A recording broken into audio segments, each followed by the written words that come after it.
जय सिया राम, जय श्री बालाजी महाराज। आज मैं आप सभी के लिए बहुत ही उत्तम पवित्र प्रयोग लेकर आया हूं, जिसे नित्य कर्म अनुष्ठान कहते हैं, जिसे व्यक्ति को नित्य करना चाहिए। हर एक व्यक्ति को नित्य करना चाहिए। इसके करने से व्यक्ति के सभी प्रकार के फलों की प्राप्ति सहजता रूप से हो जाती है। अधिक परिश्रम की आवश्यकता नहीं पड़ती। जैसे कोई भी व्यक्ति किसी भी देवता की पूजा करेगा, अतिशीघ्र लाभ करेगा। कोई भी व्यक्ति कोई पूजन किसी ब्राह्मण से करवाएगा, अतिशीघ्र लाभ करेगा। जीवन में सुख संपत्ति वृद्धि होती रहेगी। पुत्र पौत्र की कभी समस्या प्रदान प्राप्त नहीं होगी। कुल हमेशा उन्नति करता रहेगा। धन धान्य सदैव बढ़ता रहेगा। आइए जान लेते हैं कि नित्य कर्मानुष्ठान कितने प्रकार के होते हैं। नित्य कर्मानुष्ठान में कहते हैं पंच महायज्ञ। पंच महायज्ञ, यज्ञ एक प्रकार से हवन भी माना जाता है। और यज्ञ का मतलब होता है किसी भी कार्य को अर्पण करना, अर्थात किसी और के हवाले कर देना या अग्नि के हवाले कर देना, अर्थात हम अपने कार्य को अपने इष्ट के हवाले कर दें, उसे कहते हैं यज्ञ। तो उससे हमें जो फल मिलेगा उस फल की हम कल्पना ना करें या उसकी कोई अभिवृद्धि ना हो, चाह ना हो। क्या मिल जाए क्या ना मिले वह जानता है।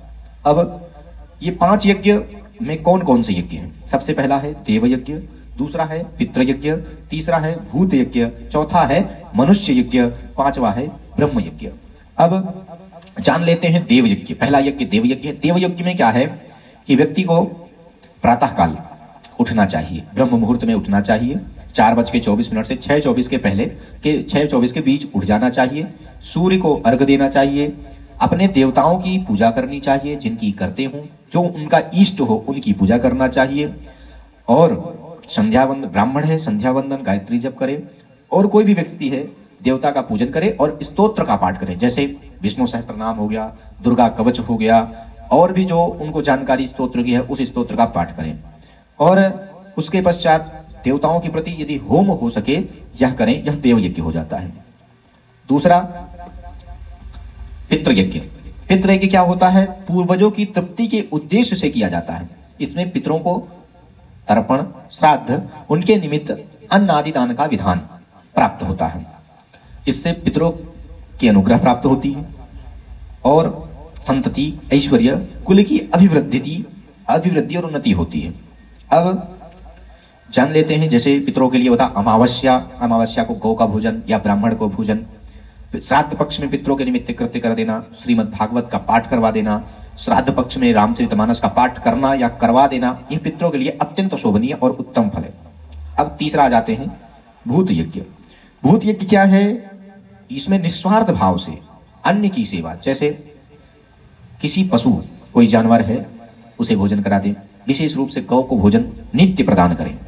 अब ये नित्य करने वाला है। पितरों का तो तिथि के अनुसार, समय के अनुसार, पर भूत यज्ञ नित्य किया जाए। आपके पूजन के पश्चात पहली रोटी गाय की, अंतिम रोटी कुत्ते की निकलती है घर में। तो गौ को भोजन, पक्षियों को दाना, ज्वार बाजरा इत्यादि पक्षियों को डालें। और चींटियों के लिए आप आटे भूंज करके रख लें और उसे चींटियों को खिलाएं। अब यह हो गया भूत यज्ञ, बहुत ही परम पवित्र यज्ञ है। अब इसके बाद आ जाते हैं चौथा यज्ञ, मनुष्य यज्ञ। मनुष्य यज्ञ क्या है? किसी भूखे मानव को भोजन देना प्रमुख है। अर्थात कोई भी आपके द्वार पर आए, भूखा आए, या आपको कोई रास्ते में भूखा मिल जाए तो आप उसे भोजन अवश्य कुछ खाने का जरूर दें। और इससे वर्ग, प्रेम, सामाजिक जीवन की सत्यता और कर्तव्य का पालन की पूर्ति करते रहना चाहिए। व्यक्ति को अपने कर्तव्य को सत्यता और कर्तव्य के अनुसार करना चाहिए, उसमें गलत कर्म नहीं करने चाहिए। ये मनुष्य यज्ञ हो गया। पांचवा है ब्रह्म यज्ञ। ब्रह्म यज्ञ क्या है? वेदादि शास्त्रों का स्वाध्याय, तप, अर्थात जिस देवता को वह अधिक मानता है या उनकी शरण में है या कोई गुरु है, उस मंत्र का जप, यह हो गया।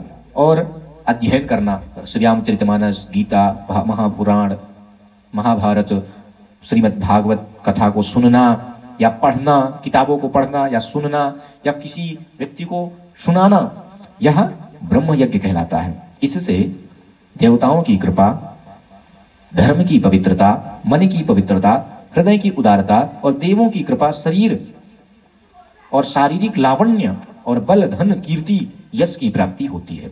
अब यह व्यक्ति कैसे करे? अब इसमें देवताओं का यज्ञ सुबह ही हो जाता है, पितरों के लिए कभी कभी होता है। भूत यज्ञ, आपको सुबह कोई गौ का भोजन करवा दीजिए, चींटियों के लिए दाना डाल दीजिए, पक्षियों को रास्ते में आप कहीं ड्यूटी जाएं कहीं भी जाएं उस पर डाल दीजिए। मनुष्य यज्ञ, आपको सुबह से शाम तक में कोई भी यदि भूखा व्यक्ति मिल जाए जिसको कुछ खाने की आवश्यकता है तो आप उसे अवश्य खिलाएं। और पांचवा ब्रह्म यज्ञ। ब्रह्म यज्ञ है कि आपके पास जो भी समय बचे, शाम का या सुबह, जो भी समय मिले आपको सुबह या शाम में, आप किसी धार्मिक पुस्तक को अवश्य पाठ करें नित्य। ऐसा करने से, और पाठ भी धार्मिक पुस्तक का आसन पे करना चाहिए, ऐसी नहीं कि बेड पर बैठ के कर लिए। आपको आसन बढ़िया पवित्र स्थान पर बैठकर उसका पाठ करना चाहिए और उसको समझना चाहिए। इससे 5 यज्ञ भी पूरे हो जाते हैं, आपका नित्य कर्म भी हो जाता है, अन्य जो भी आपको करना है आप करते रहिए। इसी प्रकार सायंकाल में कुछ समय आप देवताओं की पूजा अवश्य करें और जो पाठ कर सके पाठ करें, अन्य अपना कार्य करते रहिए। ज्यादा से ज्यादा 35 मिनट आपको लगना है। इस प्रकार के कृत्य करने से आप क्या कर सकते हैं, जैसे फिर आप मंत्र, तंत्र, यंत्र, साधन के प्रति निष्ठा रखेंगे तो वह आपको लाभ देगा, तभी आपको यह सब सफल होगा। अन्यथा आप साधना भी करेंगे किसी मंत्र की, या किसी मंत्र को जप करेंगे, किसी देवता के पास जाएंगे तो उसमें आपको सफलता नहीं मिलेगी। आप देवता का मंत्र जाप करना लगे जाएंगे तो आपके साथ अनिष्ट होना प्रारंभ हो जाएगा, या कुछ नुकसान होने लग जाएगा, या आपके साथ कुछ विपरीत घटनाएं होने लग जाएंगी। फिर आप कहेंगे कि देवताओं को करने पर परेशानियां होती हैं इसलिए हम करेंगे नहीं। तो क्या होता है कि जब हमारे कर्म अच्छे ना हो तो हमें नाना प्रकार की क्रियाओं को, असफलताओं को भुगतना पड़ता है। यदि आप यह कर्म करेंगे तो आपके कुल देवता, पितृ देवता, स्थान देवता सभी प्रसन्न होंगे और आपको पूर्ण फल प्राप्त होगा। यदि साधना करते हैं और आप षडकर्म करने वाले व्यक्ति हैं तो आपको उसमें भी अपूर्णता को पूर्ति करते हुए पूर्णता प्राप्त होगी। और जो ये नहीं करता है वह नैमित्य कर्म का और काम्य कर्म का अधिकारी नहीं होता, अर्थात वह मंत्र, तंत्र, यंत्र, साधन के लिए और मंत्र जप के लिए का अधिकारी नहीं कहलाता, उसे वह कभी भी पूर्ण रूप से फलीभूत नहीं होता। यही कारण है कि आज व्यक्ति चाहे जितना जप करे उसे अनुभव की प्राप्ति नहीं हो पाती। क्यों? क्योंकि उसके नित्य कर्म ही अच्छा नहीं है। बिना नित्य कर्म के आपको पूर्ण फल प्राप्त नहीं होगा। आप नित्य कर्म अच्छा कर लीजिए, सारे कार्य आपके सिद्ध होने लग जाएंगे। बोलिए वृंदावन बिहारी लाल की जय। जय जय श्री राम बालाजी महाराज की।